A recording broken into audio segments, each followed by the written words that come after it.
Danger! Danger, Will Robinson! You are a man, I am a machine. Other than that slight difference, we have a great deal in common. This project is extremely dangerous.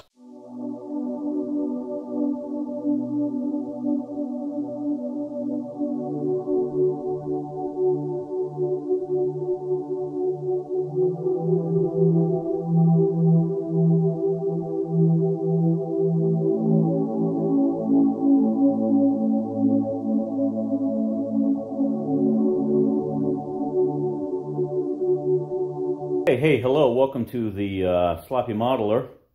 Welcome back, and welcome to the finale of the Moebius 1/24 scale Lost in Space Chariot. This has been about a 2-week build, and really more of an exercise in paint and some body and filler work, and a couple of new techniques and new materials that I've used for this. It's been a lot of fun. This is a fun kit to build, and you know, it looks really cool when you're all said and done. So with that, we're just going to talk a little bit about what it took to produce this model. And as you can see here, that we've got both the Chariot and Robbie the robot there, and in all of its glory, it is a completed model. So since you last saw it, we were able to put the doors in, and you can see that those have been put in along with their curtains. All of the ladders are in. Robbie the robot has been done for a little while, so we didn't have to work through that. Went ahead and worked through putting the top luggage rack on and the gun sight, and I did figure out that there are plugs for these larger holes at the top. You plug the hole, and then you put those 2 headlights or spotlights at the top and the radar dome at the top in there. So once that was done, I painted the inside, glued the canopy down, and we're all set on that piece of it. So after I had got everything finally situated, you can see that both of the guns, let's go from this direction here. You can see that both of the guns are in place and glued in for the space rifles, if you will. Once those were in and completed, and I was able to glue the canopy down, and that lets you open and close the doors from here on out. And of course, the top piece here, this is allowed to slide, so that's not glued in, and I'm not going to. I think that you know, that's just static, so we'll let that piece the way it is. The tracks, I really like the way that they came together, because I just used regular glue, CA glue, clamped them, and they've been just rock solid. I've been able to drive it back and forth and work through how to glue those and put them on, and just was able to friction stretch those over the wheels, the drive wheels that are down there, and you can kind of see those wheels there. That's just painted with the axles and so forth from the top. The interior of this really came together well. I used a bronze metallic for the seats, the seat cushions, both for the back and for the bottom, and then a flat earth for the seat belts, and a little bit of silver for the buckles. You can also see that there's a transmission. That little transmission lever is in place, along with the 2 drive levers. I guess this drove like a tank, where, you know, push both forward to go forward, pull them both back to go back, and then left and right to actuate in different areas. The tachometer is in and done. You can see that that is right there. And once the tachometer is in, that was really the last piece that I put in to put all this together. And once more, you can see how those ladders lined up. So a couple of things that I would say I would do differently.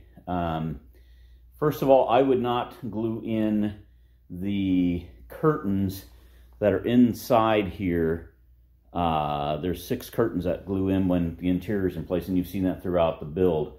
I would not glue those in as early as I did. I would wait for those and the guns to go in almost last before you put the canopy on, because I was really wrestling around those. One broke loose and I had to re-glue it, so I was really wrestling around those for a few times. So I would just not glue those in nearly as quickly. I am kind of really thrilled with the way that the doors turned out.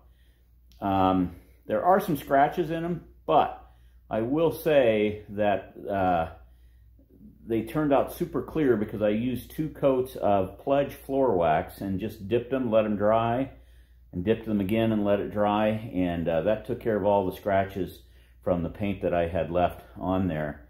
And again, you can see Robbie the robot here with his vinyl on his pants or legs and arms. The annunciator is there, and the brain and the antenna. So that was pretty good. One thing I didn't get done, and I don't think I'm going to go back and do it, inside of there is a control panel on top of the scanner. You can see it's kind of, let's see if I can get it in the frame here. Right there, it's so bright. I didn't paint any of those buttons, and I probably should. Same thing with right here is another set of buttons that, you know, I could paint that face white, and I might go back and do that, but for the most part, there comes a certain point when you're kind of done with the model and you're done with the way it turns out. Something new that I tried with this is, again, the Pledge floor wax. It sprayed beautifully through my Patriot airbrush, Badger airbrush. Both of those, it sprayed just fantastically. So there's a coat on the inside here to bring that gloss up on the orange floor, the interior, and different spots. So from that point, it really worked out nice. So that is the Lost in Space Chariot model from the Sloppy Modeler. And you know, again, for the most part, the bumpers are in, the ladders are in, and I really like all the different contrasts, the different colors. Again, the silver on that base for Robbie the Robot there is different than the silver that I used for the outside of the body of the Chariot. And you can see that that turned out really pretty nice when it turned into just giving a contrast to 2 different colors. And the silver for the curtains is a different color from the other silver, and that silver there for the top is yet even different. So I used about 5 different colors of silver altogether to complete this Chariot, so it's not just silver and black and orange. Just try to bring out a lot of different contrasts throughout the entire build. So for the most part, I am really pleased with the way that this turned out, especially on cleaning up some of the other pieces. So for now, this is the Sloppy Modeler signing off for the Moebius Chariot build from Lost in Space. And please go enjoy building something, because man, it's a lot of fun when you get something that you know, that looks as nice as it does when you're all complete. So for that, we're signing off on the last day of May 2019. Take